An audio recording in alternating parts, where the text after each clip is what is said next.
Bienvenue sur cette session concernant la syntaxe des commandes PowerShell. Les commandes PowerShell ont été conçues de façon cohérente et sont très faciles à retenir. Elles sont toutes structurées de la même façon, verbe-nom, un paramètre et sa valeur. Une commande peut avoir plusieurs paramètres. On va prendre un exemple avec la commande new item. New sera le verbe et item le nom, et item type est un paramètre qui permet de définir le type d'objet à créer, un fichier ou un dossier. Ici, on lui a donné la valeur file. On va donc créer un objet de type fichier. Le paramètre pass permet de définir le chemin où sera créé notre fichier texte. Vous remarquerez donc qu'à partir du verbe, on peut déjà savoir à peu près ce que va faire la commande. Ici, ça sera le verbe new. Donc on sait qu'on va créer un nouvel objet. Donc, le verbe pour l'action et le nom pour la ressource sur laquelle on va agir. Toutes les commandes suivent la même syntaxe. Les commandes PowerShell se nomment cmd let et on les prononce commande let. Sachez que vous avez la possibilité d'enchaîner l'exécution de plusieurs commandes let. Pour ce faire, vous devez utiliser le point virgule. Par exemple, ici, j'exécute la commande let getDate, je fais un point virgule et j'écris le nom de la deuxième commande let à exécuter. Vous pouvez donc enchaîner plusieurs commandes let de cette façon. C'est parti pour une démonstration. On va donc ici revenir sur notre console PowerShell. Et la première commande let que vous allez devoir connaître, c'est la commande let get-commande. Donc là, vous voyez ici donc qu'on a le verbe get, donc qui va nous permettre d'obtenir quoi? D'obtenir la liste des commandes disponibles sur la machine. Alors, avant de valider ici la commande let, j'aimerais vous montrer comment faire un copier-coller à partir de cette console. Eh bien, c'est très simple. Vous allez devoir ici, par exemple, sélectionner votre texte et vous allez appuyer sur la touche Entrée. Ensuite, pour le coller, vous appuyez tout simplement sur le bouton droit de votre souris. Maintenant, on valide ici cette commande let. Et donc là, vous voyez qu'on a ici donc l'ensemble des commandes let qui sont disponibles sur notre machine. Donc ici, vous voyez qu'on a différentes propriétés. Ici, on a la propriété commande type, la propriété name et la propriété version. Ici, on a ce qu'on appelle une collection d'objets. Donc là, ce que vous voyez ici, c'est le résultat de la commande let get-commande. Ici, c'est ce qu'on appelle un résultat ou une sortie. Dans notre cas, on a ici plusieurs objets.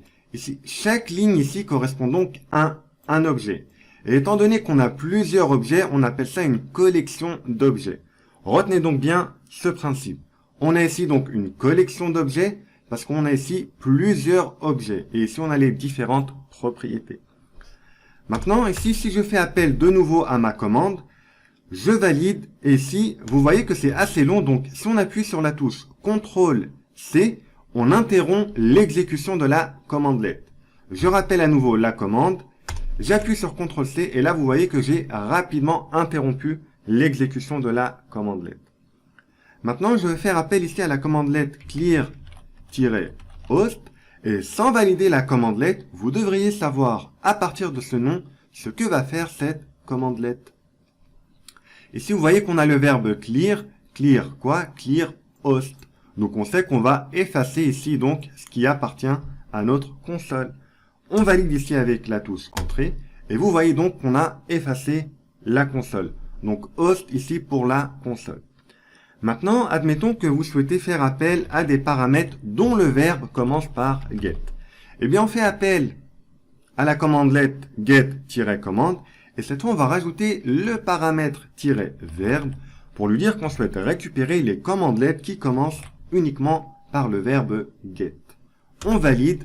Et là, vous voyez ici, donc, on a uniquement les commandes let qui commencent par le verbe get. Donc, on sait qu'on aura affaire à des commandes let qui vont récupérer quelque chose. Maintenant, si vous souhaitez à l'inverse, par exemple, récupérer les commandes let qui ont un nom spécifique, on va remplacer ici donc le paramètre verbe par le paramètre noun. Et cette fois, on va lui dire par exemple qu'on souhaite récupérer les commandes let qui ont le nom alias. On valide. Et là, vous voyez qu'on a récupéré uniquement les commandes let qui ont ici le nom alias. Donc là, vous voyez, on a le verbe pour l'action, et ici, on a le nom pour la ressource. Donc là, ici, on sait qu'on va exporter. Exporter quoi? Exporter les alias. Donc ici, l'alias sera la ressource sur laquelle on va agir. Maintenant, vous pouvez récupérer une commandelet précise pour avoir des informations dessus. Par exemple, vous allez taper -get-commande, le paramètre name, pour lui dire qu'on va souhaiter récupérer, par exemple, uniquement des informations sur la commandelet get-date. On valide, et là, on voit donc qu'on a récupéré uniquement notre commandelet get-date. Donc, on a ici le type de commande, on reviendra dessus sur la formation perfectionnement. Donc ici, on a le type de commande, donc ça, c'est des propriétés.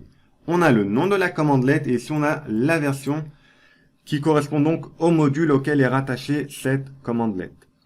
Maintenant, si vous souhaitez récupérer des commandelets qui font partie d'un module spécifique, eh bien, vous allez utiliser toujours la même commandelet get-commande, et cette fois, vous allez rajouter le paramètre ici -module. Et on va par exemple récupérer les commandelets du module Microsoft.PowerShell.archive. Et là, vous voyez qu'il me renvoie une collection d'objets qui possède donc deux objets. Ici, donc, dans ce module ici, je possède deux commandelets, qui est donc compress archive et expand archive. Donc, voilà comment faire pour récupérer les commandelets d'un module spécifique. Maintenant, admettons que vous souhaitez récupérer le nombre de commandelets qui sont sur votre machine. Eh bien, on va utiliser une syntaxe particulière qui est ici donc de mettre des parenthèses. Et entre parenthèses, ici, on va mettre la commandelet get-commande. Et ici, on va mettre un point.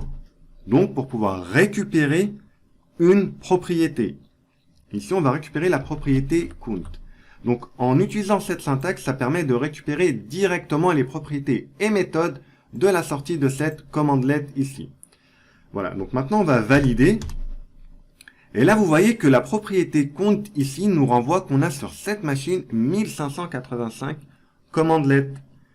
Voilà donc comment faire pour utiliser cette syntaxe ici particulière. Maintenant, admettons qu'on souhaite récupérer un nombre de commandelets déterminé. Eh bien, on va utiliser la commandelet get-commande, et cette fois, on va rajouter la le paramètre -total count pour lui dire qu'on souhaite récupérer uniquement 5 commandelets.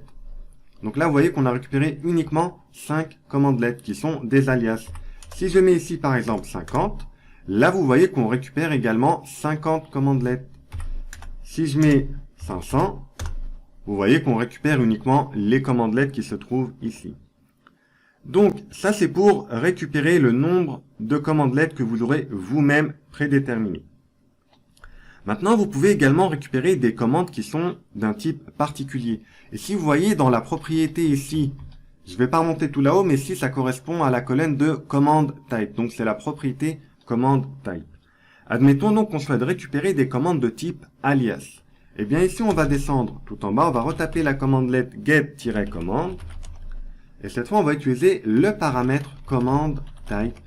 Et on va lui dire qu'on souhaite récupérer les commandes de type alias. On valide. Et là, vous voyez qu'on récupère uniquement les alias. Pareil, vous pouvez modifier alias ici par cmd-let pour lui dire que vous souhaitez récupérer uniquement les commandelets.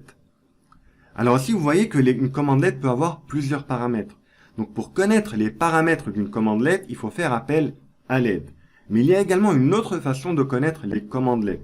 C'est donc de mettre ici, entre parenthèses, la commandelet get-commande. Et ici, je vais rajouter par exemple la commande get-date. Donc ici, ça va être la commande sur laquelle je souhaite récupérer les paramètres. Ensuite, je vais faire un point pour lui dire que je souhaite récupérer la propriété paramètre. Donc parameters ici. On valide. Et là, vous voyez ici donc, j'ai les différentes commandes qu'on a donc déjà utilisées.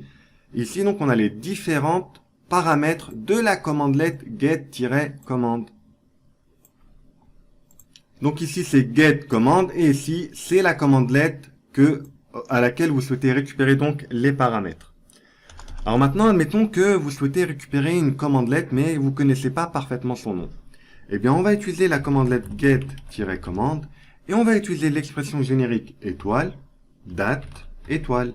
Et là, de cette manière, on est en train de dire qu'on souhaite récupérer toutes les commandes-lettres dans lesquelles on retrouve date. Donc là, vous voyez qu'il y a date ici. Partout, on retrouvera date. Maintenant, ici, si je retire l'étoile au début, je valide. Vous voyez ici qu'on n'a aucune commande-lettre qui commence par étoile suivie de quelque chose. Par contre, si je retire l'étoile à la fin et que je mets l'étoile au début, là, vous voyez qu'on a donc plusieurs commandes-lettres qui commencent par quelque chose et par date ici. Alors maintenant, pour enchaîner l'exécution de plusieurs commandes-lettres, on va taper ici la commande-lettre getDate, par exemple, point virgule, get-item, qui est une commande-lettre qui permet de récupérer des informations sur un objet. Donc là, on va dire qu'on souhaite récupérer des informations sur le pass qui c'est Windows. Donc là, on dit qu'on va récupérer la date et qu'on va récupérer des informations sur le répertoire ici, c'est Windows. On valide avec la touche Entrée. Et donc là, vous voyez qu'il m'a bien renvoyé la date et il m'a également récupéré les propriétés concernant le répertoire ici, c'est Windows. Donc là, vous voyez qu'on a les différentes propriétés comme la date de création, les attributs, le mode, est-ce que le fichier existe ou non, etc., etc. On reviendra sur ces propriétés lorsqu'on passera à l'administration de Windows. Alors maintenant, je vais vous montrer une nouvelle commande-lettre qui est la commande-lettre get-history qui permet de récupérer l'historique des différentes commandes-lettres qu'on a tapées au cours de la session courante. Donc, si je ferme ici la console, getHistory me renverra rien du tout. Donc ça, c'est vraiment l'historique de la session courante. Donc ça, c'est les différentes ici commandes-lettres qu'on a tapées. Et donc, si vous souhaitez supprimer cet historique, on va taper la commande-lettre clear-history. Et maintenant, si je fais appel à nouveau à ma commande-lettre get-history, vous voyez qu'on a effacé l'historique. Maintenant, sachez que l'historique est enregistré de façon plus permanente dans un fichier. Si j'appuie ici sur la touche F8, vous voyez que je fais également appel à mon historique. Mais c'est un historique qui va bien au-delà de la session courante. Tout cet historique ici que je défile grâce à la touche F8 se trouve dans un fichier texte qui se trouve ici. Je vais vous le montrer, il se trouve ici. Donc si je fais dans App Data, il se trouve dans Roaming, Microsoft, Windows, PowerShell, PS Readline, et il se trouve ici. Si je ouvre ce fichier, vous voyez ici qu'on a l'ensemble des commandes-lettres qu'on a vues depuis le début de la formation. Maintenant, si j'efface ici ce fichier, je ferme la console, je la réouvre à nouveau, PWSH. Premièrement, si je fais Get History, vous voyez qu'on n'a rien. Et si j'appuie sur la touche F8, vous voyez que maintenant, plus rien ne défile. Pourquoi? Parce que j'ai supprimé le fichier. Voilà donc pour ce qui est de la syntaxe des commandes-lettres PowerShell. Merci d'avoir suivi la session et je vous dis à bientôt pour la prochaine session.